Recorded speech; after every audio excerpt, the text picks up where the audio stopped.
বুকে প্রচুর পরিমাণে কফ বা শ্লেষ্মা জমে, ঠান্ডা লেগে শ্লেষ্মা বা বুকে কফ বের হতে চায় না, তার জন্য একটি সেরা হোমিওপ্যাথিক ঔষধ অ্যান্টিমোনিয়াম টার্টারিকাম 30 একটি সুপরিচিত নাম। অ্যান্টিমোনিয়াম টার্ট এটি একটি হোমিওপ্যাথি চিকিৎসার একটি অত্যন্ত প্রয়োজনীয় এবং সুপরিচিত কার্যকরী ঔষধ। এই ঔষধের পটাশিয়াম অ্যান্টিমনি টার্টেট বা সাধারণ নাম টাট্টার অ্যামোটিক থেকে প্রস্তুত করা হয়। এটি কোনো সরাসরি উদ্ভিদ থেকে গ্রহণ করা হয় না, এটি একটি খনিজ রাসায়নিক যৌগ। হোমিওপ্যাথি নীতি অনুসারে 30 CH বা 30 শক্তি ওষুধ যখন প্রস্তুত করা হয়, তা সাধারণত শ্বাসযন্ত্রের তীব্র সমস্যা সমাধানের জন্য এই ওষুধটি ব্যবহৃত হয়। বিশেষত যখন রোগীর বুকে প্রচুর পরিমাণে ঘন কফ বা শ্লেষ্মা জমে, তখন সেটিকে বাইরে বের করতে পারে না, যার ফলে শ্বাসকষ্ট এবং বুকে সাঁই সাঁই আওয়াজ শব্দ হয়। এই অবস্থায় এই ওষুধটি অত্যন্ত উপযোগী ও কার্যকরী। এই ঔষধের প্রধান কার্যক্ষেত্র হল ফুসফুস ও শ্বাসযন্ত্রের দুর্বলতা। এটি খুব পাতলা করতে এবং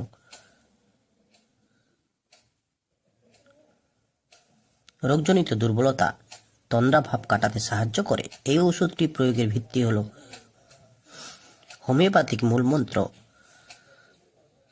লাইক কিওর লাইক, অর্থাৎ সুস্থ শরীরে যে লক্ষণ সৃষ্টি করে, ঔষধ হিসেবে তা সেই একই লক্ষণগুলিকে নিরাময় করতে সাহায্য করে। এই ঔষধের সঠিক নির্বাচন এবং ডোজ রোগীর সামগ্রিক লক্ষণ এবং শারীরিক অবস্থার উপর নির্ভরশীল। তবে এই ঔষধটিকে চিহ্নিত করার আগে আপনারা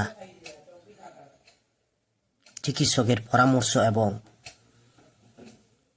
নির্দেশ মেনে চলবেন। এই ঔষধটির মূল উপাদান হল অ্যান্টিমোনিয়াম টার্টারিকাম, যা এটি একটি রাসায়নিক যৌগ, পটাশিয়াম অ্যান্টিমনি টার্ট্রেট, যাকে টাট্টার অ্যামোটিক নামেও জানা যায়। এই ঔষধটি যদি কোনো সুস্থ মানুষে উচ্চ মাত্রায় দেওয়া হয়, তবে বমি ভাব ও দুর্বলতা লক্ষ্য করা যায়। ফুসফুসে প্রচুর পরিমাণে জমা কফ, সেটা যদি বের করা না যায় এবং শ্বাসকষ্ট ও বুকে ধড়ফড় আওয়াজ এরকম লক্ষণ সৃষ্টি করে, হোমিওপ্যাথি নীতি অনুসারে তখন সেই অসুস্থ ব্যক্তিকে এই ঔষধ দেয়া হয়। বুকে প্রচুর কফ জমে সাঁই সাঁই আওয়াজ, কফ বের করতে না পারার কারণে তীব্র শ্বাসকষ্ট, চরম ক্লান্তি দেখা যায়, তখন অত্যন্ত পাতলা ও শক্তিযুক্ত 30 CH অ্যান্টিমোনিয়াম টার্টারিকামকে প্রয়োগ করা হয়।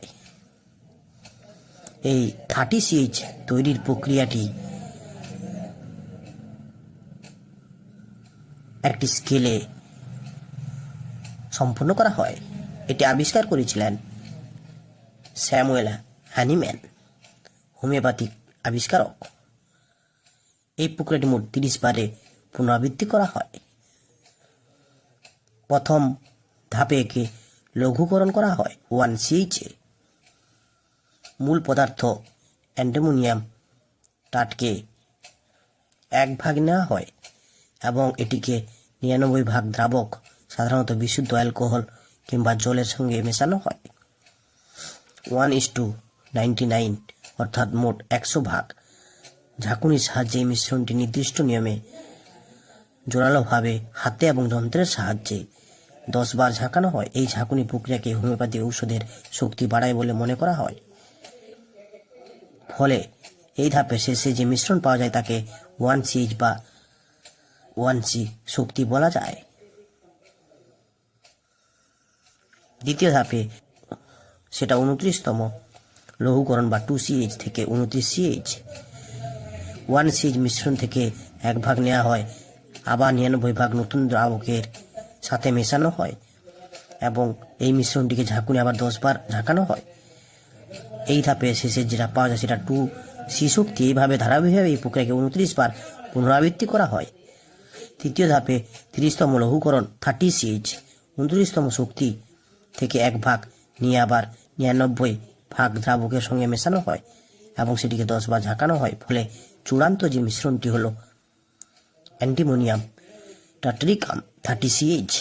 পাতলা হওয়া 30 সিএইচ শক্তিতে মূল পদার্থ যে অ্যান্টিমোনিয়াম টার্টারিকাম এত বেশি পাতলা হয়ে যায় যে আধুনিক বিজ্ঞানের মতে শেষ মিশ্রণে তার কোনো অণু অবশিষ্ট থাকার সম্ভাবনা থাকে না। হোমিওপ্যাথিক নীতিতে বিশ্বাস করা হয় যে এই ধারাবাহিক পাতলা করা এবং জোরালো ঝাঁকুনির ফলে মূল যে পদার্থের নিরাময়কারী শক্তি বা গতিশীল শক্তি দ্রাবকে স্থানান্তরিত করা হয়। এটি সাধারণত বুকে কফ জমা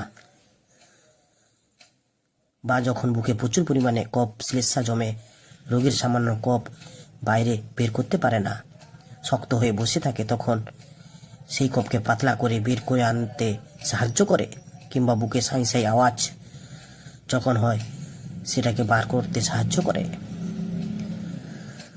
দুর্বলতা এবং ক্লান্তি ভাব শ্বাসকষ্টজনিত কারণে অসুস্থতার জন্য চরম দুর্বলতা এবং তন্দ্রা ভাব থাকে, সেটিতে ভালো কাজ করে।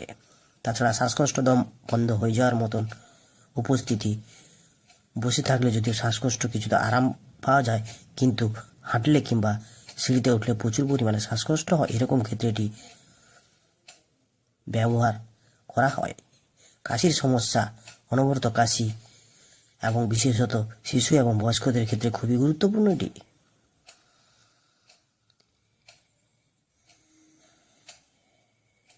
তবে এই হোমিওপ্যাথিক ঔষধ ব্যবহারের আগে আপনারা অবশ্যই যোগ্যতা সম্পন্ন এক হোমিওপ্যাথিক চিকিৎসকের পরামর্শ নিয়ে তবে এটি গ্রহণ করবেন।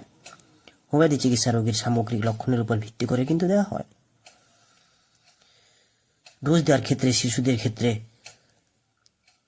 বিশেষত 1 থেকে 5 বছরের মধ্যে শিশুদের ক্ষেত্রে 2 ফোঁটা দিনে 2 থেকে 3 বার দেওয়া যায়। 5 থেকে 12 বছর শিশুদের ক্ষেত্রে দিনে 3 বার 2 ফোঁটা করে দেওয়া যায় এবং প্রাপ্তবয়স্কের ক্ষেত্রে 4 ফোঁটা দিনে 3 বার দেওয়া যায়। এই ডোজ দেওয়ার আগে গুরুত্বপূর্ণ লক্ষণগুলোকে আপনারা মিলিয়ে দেখতে হবে। যদি বুকে কফ জমে, তীব্র সমস্যা হয়, শ্বাসকষ্ট নিতে অসুবিধা হয়, তবে প্রথম দিকে ঘন ঘন 2 ঘন্টা অন্তর ওষুধ দেওয়া যেতে পারে। একটু উন্নতি হলে ধীরে ধীরে সেটা বাড়ানো যেতে পারে। এই ডোজ নেওয়ার আগে খাবার, পানীয় কিংবা দাঁত মাজার পরে কমপক্ষে 15 মিনিট অপেক্ষা করতে হবে, তারপরে ওষুধ নিতে হবে। হোমিওপ্যাথিতে ওষুধের কার্যকারিতা বা লক্ষণের মিলের উপর কিন্তু নির্ভর করে, কেবল বয়সের উপর নয়। যদি 2-3 ডোজ দেওয়ার পরে রোগীর অবস্থার উন্নতি না হয়, শ্বাসকষ্ট বাড়ে, তবে অবিলম্বে একজন যোগ্য চিকিৎসকের পরামর্শ নিতে হবে।